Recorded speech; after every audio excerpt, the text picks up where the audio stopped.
أعوذ بالله من الشيطان الرجيم. بسم الله الرحمن الرحيم. طه ما أنزلنا عليك القرآن لتشقى إلا تذكرة لمن يخشى تنزيلا ممن خلق الأرض والسماوات العلا الرحمن على العرش استوى له ما في السماوات وما في الأرض وما بينهما وما تحت الثرى وإن تجهر بالقول فإنه يعلم السر وأخفى الله لا إله إلا هو له الأسماء الحسنى وهل أتاك حديث موسى إذ رأى نارا فقال لأهلهم كثوا إني آنست نارا لعلي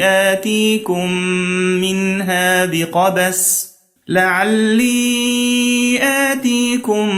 منها بقبس أو أجد على النار هدى فلما أتاها نودي يا موسى إني أنا ربك فاخلع نعليك إنك بالوادي المقدس طوى وأنا اخترتك فاستمع لما يوحى إنني أنا الله لا إله إلا أنا فاعبدني وأقم الصلاة لذكري إن الساعة آتية أكاد أخفيها لتجزى كل نفس بما تسعى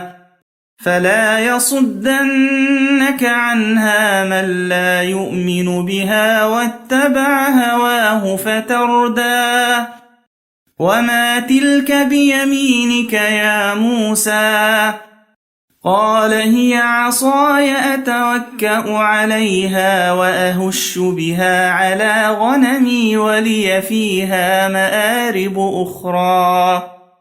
قال ألقها يا موسى فألقاها فإذا هي حية تسعى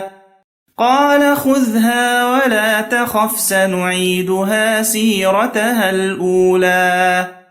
واضمم يدك إلى جناحك تخرج بيضاء من غير سوء آية أخرى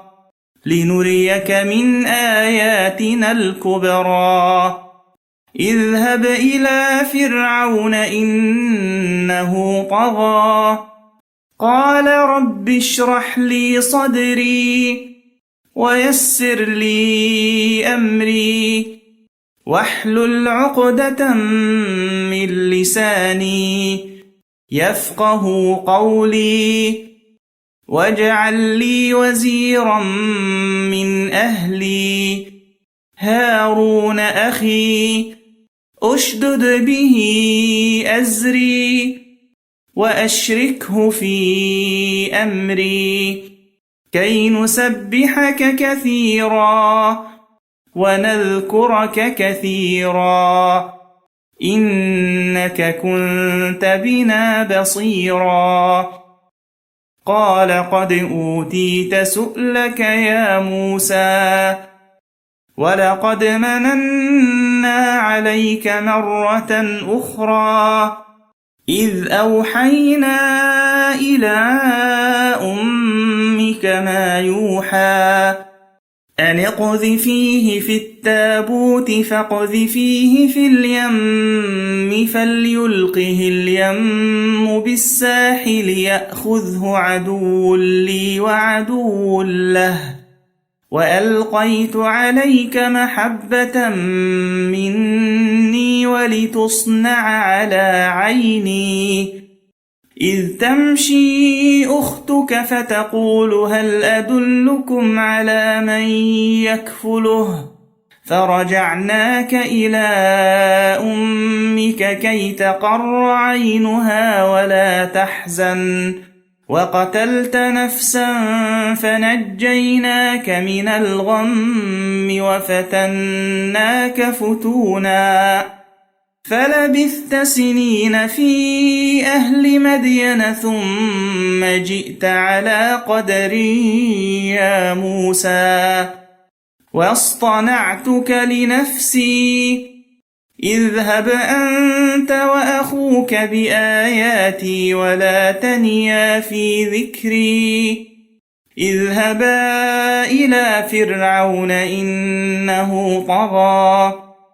فقولا له قولا لينا لعله يتذكر أو يخشى قالا ربنا إننا نخاف أن يفرط علينا أو أن يطغى قال لا تخافا إنني معكما أسمع وأرى فأتياه فقولا إنا رسولا ربك فأرسل معنا بني إسرائيل ولا تعذبهم قد جئناك بآية من ربك والسلام على من اتبع الهدى إنا قد أوحي إلينا أن العذاب على من كذب وتولى قال فمن ربكما يا موسى قال ربنا الذي أعطى كل شيء خلقه ثم هدى قال فما بال القرون الأولى قال علمها عند ربي في كتاب لا يضل ربي ولا ينسى الذي جعل لكم الأرض مهدا وسلك لكم فيها سبلا وأنزل من السماء ماء فأخرجنا به أزواجا من نبات شتى كلوا وارعوا أنعامكم إن في ذلك لآيات لأولي النهى منها خلقناكم وفيها نعيدكم ومنها نخرجكم تارة أخرى ولقد أريناه آياتنا كلها فكذب وأبى قال أجئتنا لتخرجنا من أرضنا بسحرك يا موسى فلنأتينك بسحر مثله فاجعل بيننا وبينك موعدا لا نخلفه نحن ولا أنت مكانا سوى قال موعدكم يوم الزينة وأن يحشر الناس ضحى فتولى فرعون فجمع كيده ثم أتى قال لهم موسى ويلكم لا تفتروا على الله كذبا فيسحتكم بعذاب وقد خاب من افترى فتنازعوا أمرهم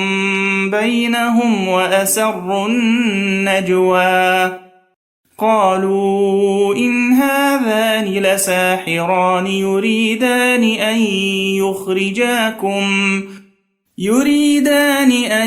يخرجاكم من أرضكم بسحرهما ويذهبا بطريقتكم المثلى فأجمعوا كيدكم ثم أتوا صفا وقد أفلح اليوم من استعلى قالوا يا موسى إما أن تلقي وإما أن نكون أول من ألقى قال بل ألقوا فإذا حبالهم وعصيهم يخيل إليه من سحرهم أنها تسعى فأوجس في نفسه خيفة موسى قلنا لا تخف إنك أنت الأعلى وألق ما في يمينك تلقف ما صنعوا إنما صنعوا كيد ساحر ولا يفلح الساحر حيث أتى فألقي السحرة سجدا قالوا آمنا برب هارون وموسى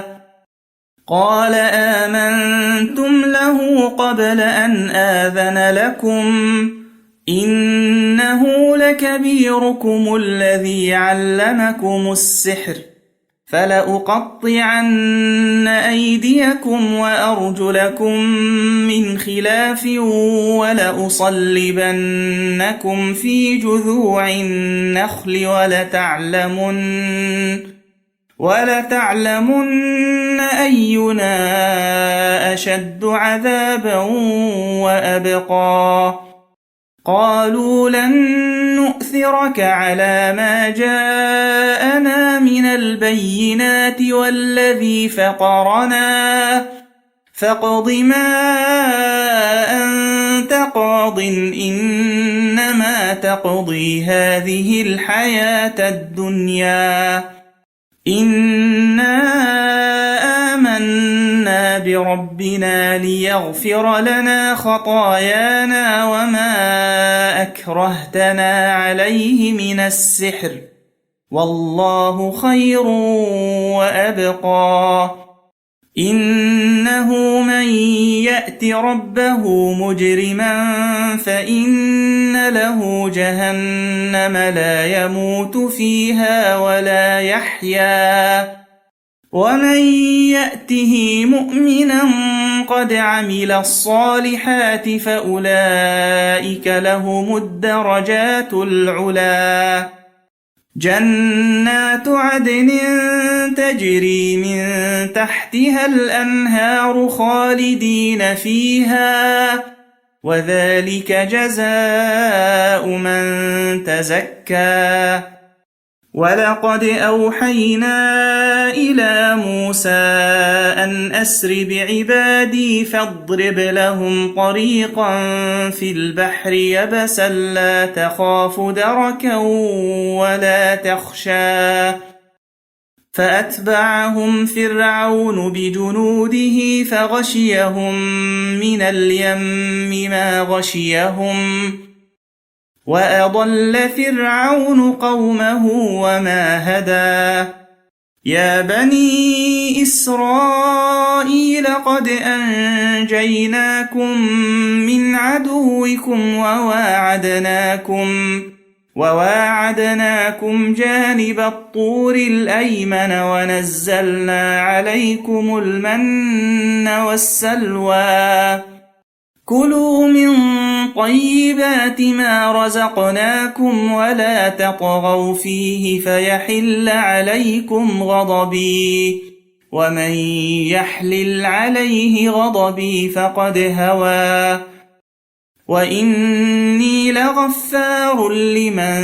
تاب وآمن وعمل صالحا ثم اهتدى وما أعجلك عن قومك يا موسى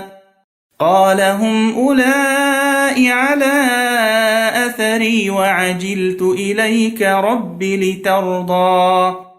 قال فإنا قد فتنا قومك من بعدك وأضلهم السامري فرجع موسى إلى قومه غضبان أسفا قال يا قوم ألم يعدكم ربكم وعدا حسنا أفطال عليكم العهد أم أردتم أن يحل عليكم غضب من ربكم فأخلفتم موعدي قالوا ما أخلفنا موعدك بملكنا ولكننا حملنا أوزارا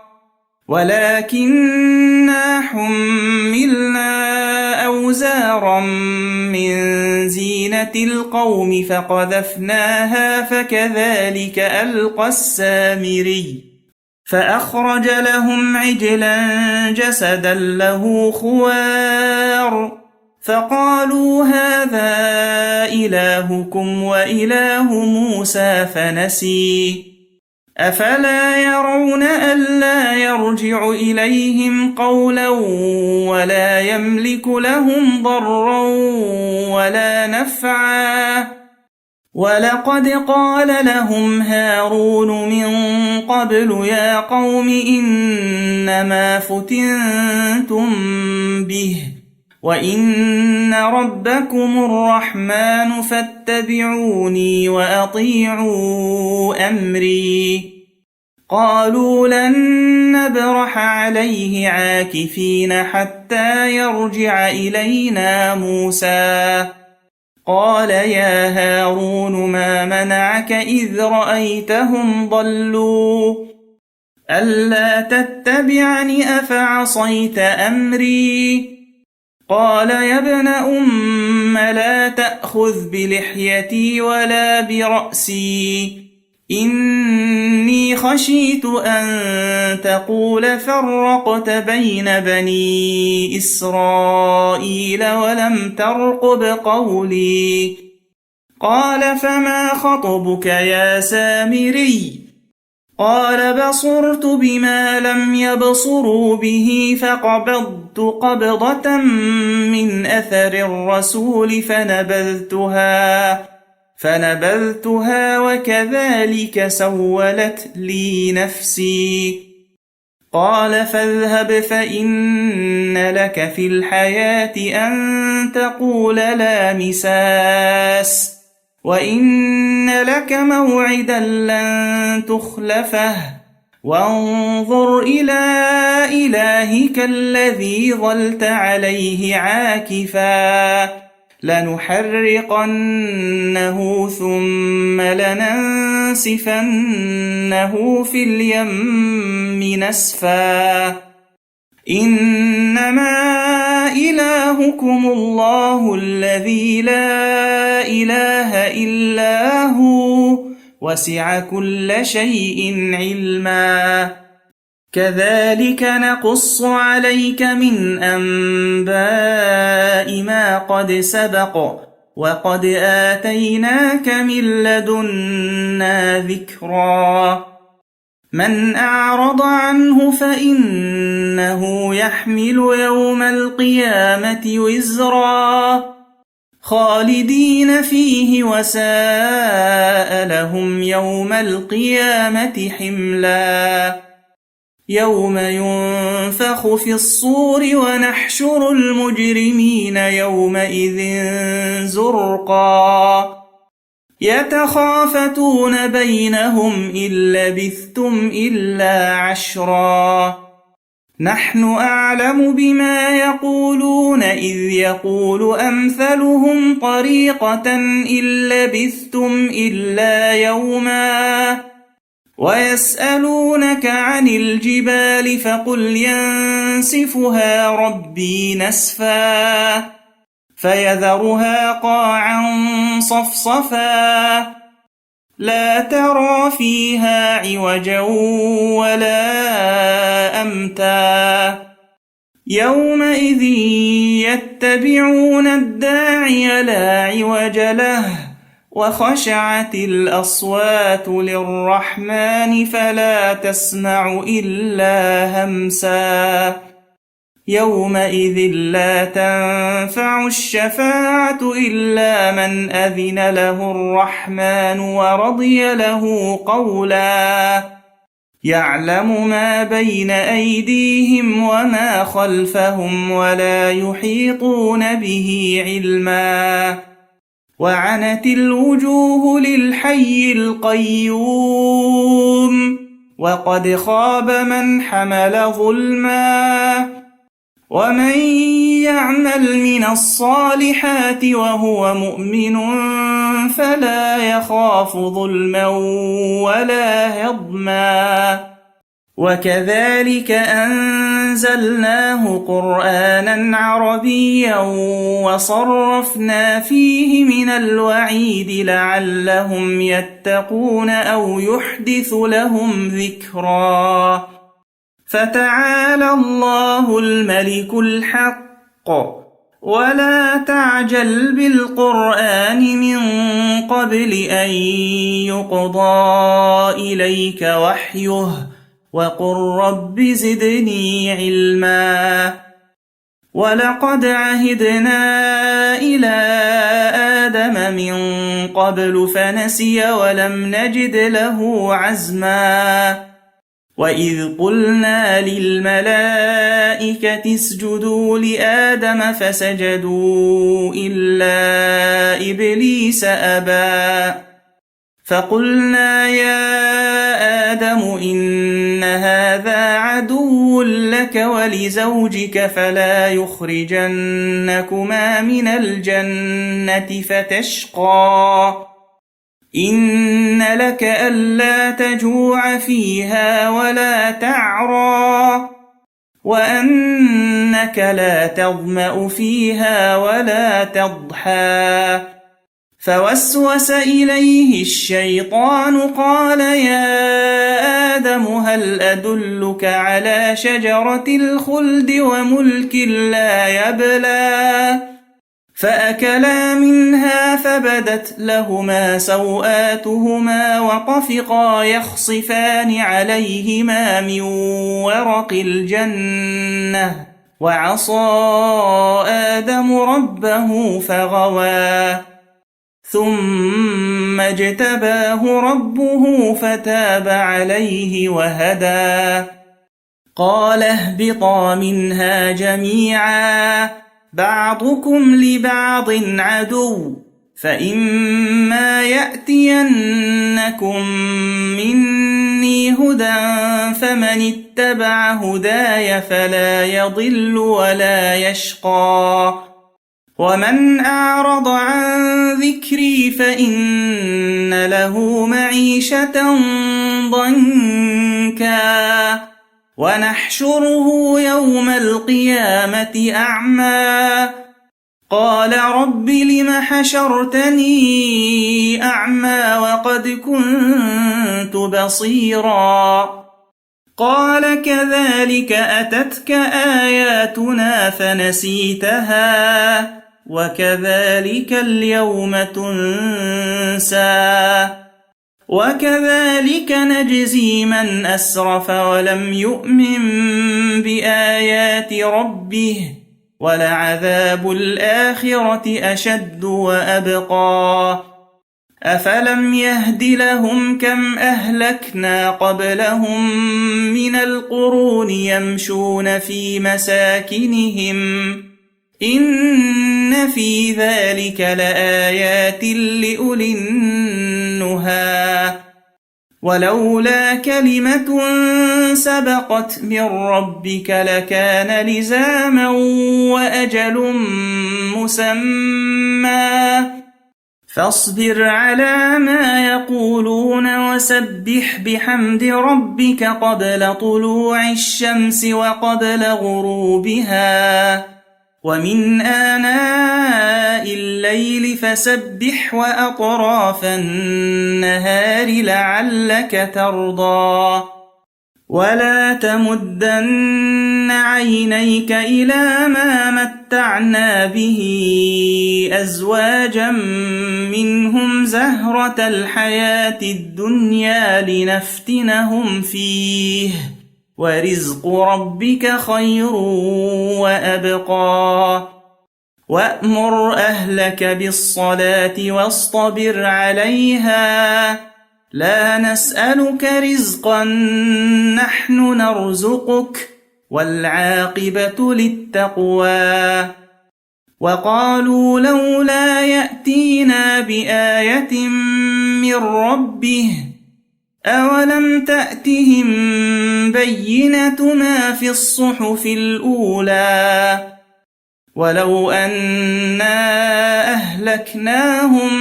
بعذاب من قبله لقالوا ربنا لولا أرسلت إلينا رسولا فنتبع آياتك من قبل أن نذل ونخزى قل كل متربص فتربصوا فستعلمون من أصحاب الصراط السوي ومن اهتدى